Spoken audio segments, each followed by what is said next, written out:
మన ముకుంద జ్యువెలరీలో republic sale flat 10% off on VA అన్ని జ్యువెలరీ మీద. నూతన బ్రాంచెస్ జూబ్లీ హిల్స్, వైజాగ్ లో అతి త్వరలో ప్రారంభం.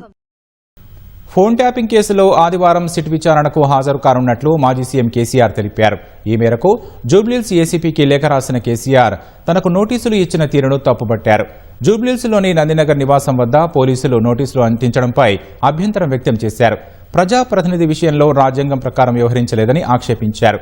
భవిష్యత్తులో ఏదైనా నోటీసులు ఇవ్వాల్సి వస్తే ఎర్రవల్లికి అందించాలని సూచించారు.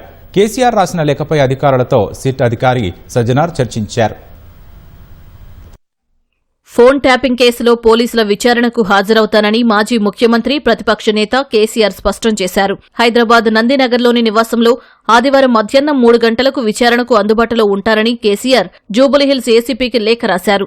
అయితే రెండోసారి ఇచ్చిన నోటీసును నందినగర్లోని నివాసం గోడకు అతికించడంపై బీఆర్ఎస్ అధినేత కేసీఆర్ అభ్యంతరం వ్యక్తం చేశారు. చట్ట ప్రకారం నోటీసులు ఇవ్వలేదని పేర్కొన్నారు. తనకు ఇచ్చిన నోటీసు అక్రమమన్న గులాబీ దళపతి ఇంటి వద్ద నోటీసు అంటించడం ద్వారా తన గౌరవానికి భంగం కలిగించారని లేఖలో వివరించారు.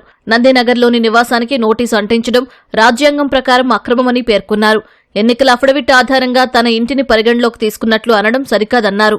హరీష్ రావు అఫిడవిట్లో సిద్దిపేట అడ్రస్ ఉన్నా హైదరాబాద్లో నోటీసులు ఇచ్చారని గుర్తు చేసిన కేసీఆర్ ఇలాంటి చర్యలతో సిట్ ద్వంద్వ వైఖరిని అవలంబిస్తోందని గుర్తు చేశారు. చట్ట ప్రకారమైతే నందినగర్లో విచారణకు అందుబాటులో ఉండాల్సిన అవసరం లేదని చెప్పారు.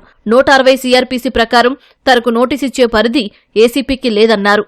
చట్టం ప్రకారం ఎర్రవల్లిలో స్టేట్మెంట్ రికార్డు చేయాల్సి ఉంటుందన్న కేసీఆర్ సిట్ విచారణకు మాజీ సీఎంగా, ప్రతిపక్ష నేతగా తాను విచారణకు సహకరిస్తానని స్పష్టం చేశారు. ఆదివారం మధ్యాహ్నం 3 గంటలకు అందుబాటులో ఉంటానని చెప్పారు.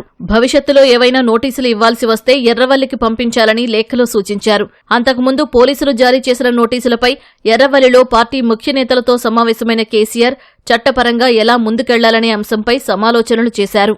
కేసీఆర్ లేఖ నేపథ్యంలో అధికారులతో సిట్ అధిపతి సజ్జనార్ సమావేశమయ్యారు.